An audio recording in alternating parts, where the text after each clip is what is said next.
Good morning, everybody. How are you? Welcome to the Perry 10K Share-a-thon this morning.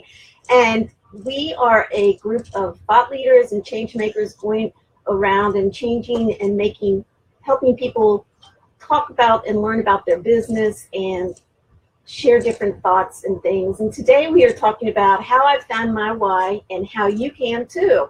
And this is going to be a great discussion. Una had some great information in her live just a few minutes ago, and up next is Juliet Stapleton. I have all the links for today's live broadcast in my comment board up there, so you can follow along as we go. Everyone speaks for about 10 minutes, and then we move to the next person. And actually, if you'd like to join, I forgot to put that in my link, you can go to perry10k.com/join, and Katia is going to be opening that group again soon, so you'll be able to join and make your business grow through video and live streaming. So today, first of all, I'm going to introduce myself. I'm Colleen Wheatmartian, and we own Your Literary Prose. And what we do is help people position themselves to create a clear message and grow their business, become known as the expert in their field, and then write a book so they can share it with the world. And that's what we like to do. And talk about passion. Today I'm going to talk about your why changes depending on your life circumstances.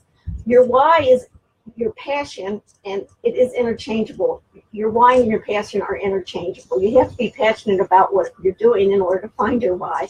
And then what is the greatest value you will have, and how will you measure your life when everything is said and done?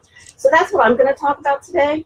And Friedrich Nietzsche, he said, he who has a why can endure anyhow. And that is so true, especially for business owners, people going through life changes, that kind of thing. Good morning, Juliet and Una. How are you? Thanks for joining me. So today I'm going to talk about first, your why changes depending on your life circumstances. And that is so true, especially for me.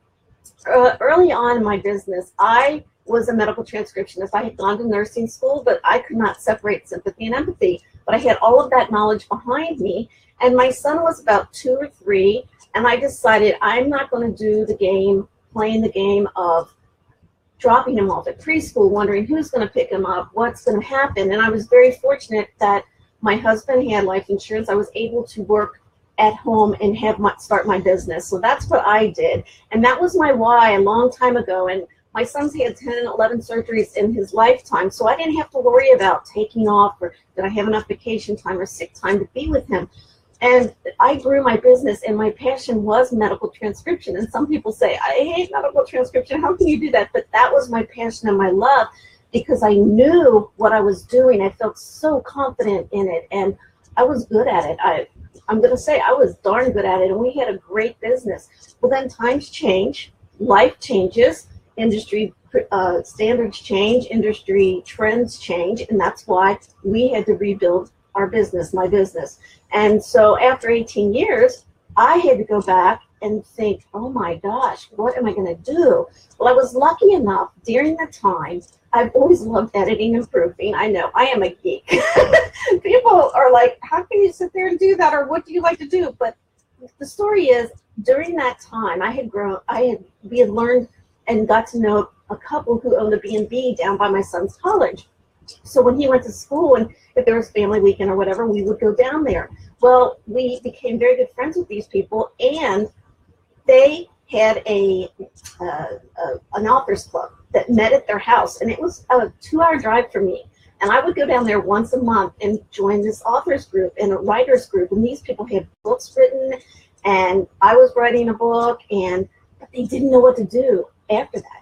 So that became my passion of learning, how can I help people publish their books when they're ready? So that became my new passion, and I'm glad I did that, because my business was going to change, and I saw it in the future. So your why can change depending on your life circumstances, and that's what happened to me. And then when I talk about your why is your passion, and they're interchangeable, and that really is, you have to have a passion about something in order to find your why. And not funny thing about that is, but when I was in school, everybody has distinctive strengths. everybody can do something. Una does creativity things. Juliet, she's a great social media strategist.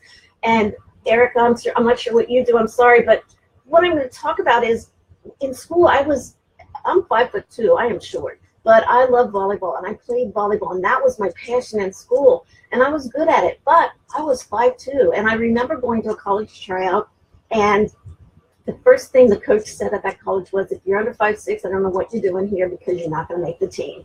Well, I was so passionate about it. I stayed anyway for the day, and I wasn't going to make the team, but I was like, I'm going to show her that I can play volleyball, even though I'm 5'2".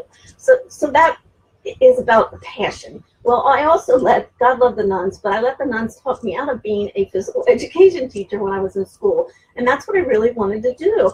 And they said, oh, you'll never make any money at it, you won't be any good at it, blah, blah, blah. So you have to have confidence in yourself. If I'd have had confidence in myself, I would have said, who cares? I'm going to do it anyway. But I said, oh, I'm not going to be good enough. I can't do that. Well, I struggled for years to find my why because that's what I wanted to do. And at 18 years old, you don't know, you're like, that's what I want to do. But I couldn't find myself. So for years, I struggled to find myself. So anyway, your passion and your why are interchangeable. And when you find your passion, you're struggling to find your passion, ask yourself, what is it that I am good at? What in my personal life and my business life can make me find my why? And your why, people say this, it's so funny. People say, what gets you out of bed in the morning? And that might sound so cliche, but it's true. Are you excited to go to work in the morning? Are you excited to go down to your business office at your home in the morning or in your office, wherever that is? If not, then start looking for your why, asking yourself these questions. Why? What is my passion? What can I do so good that I'm going to show everybody what it is I can do and make my business grow, make my personal life grow? So your why is not my why. My why is at 57, I'm restarting my business. It started a couple years ago, but my year out was going to be at age 55. Well, that changed. So now I'm growing my business, working with people, and I'm passionate about trying to help people grow their business and show that they're an expert in the world. But I want to get that done because I want to enjoy life. Not that I'm not enjoying life now, but I want to be able to travel. That's my why. I want to go spend a month at the beach and work for a couple weeks and play for a couple weeks and then interchange that. So that's my why right now. I'm looking at that. And your greatest value, what is it going to happen to you when your life's all said and done? Are you going to say I was a success in business? Is that what's important to you? I made $1 million or $5 million. Is that what's important to you? Is it about being able to intermix your family and your business? Is that what's important to you? Is it going to be that someone's going to say, she was a kind person, he was a kind person?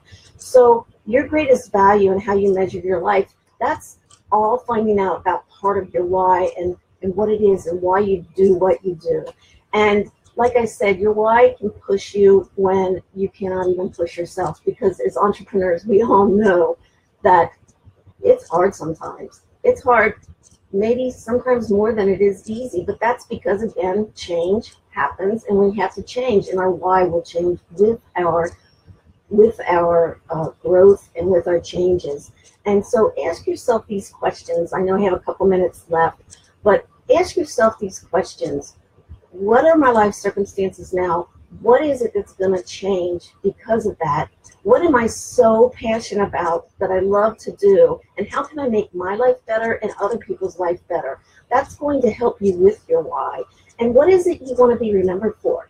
What do you want people to say? Or what do you want to say about yourself? It doesn't really matter what other people say about you, but how are you going to define success for you in your life?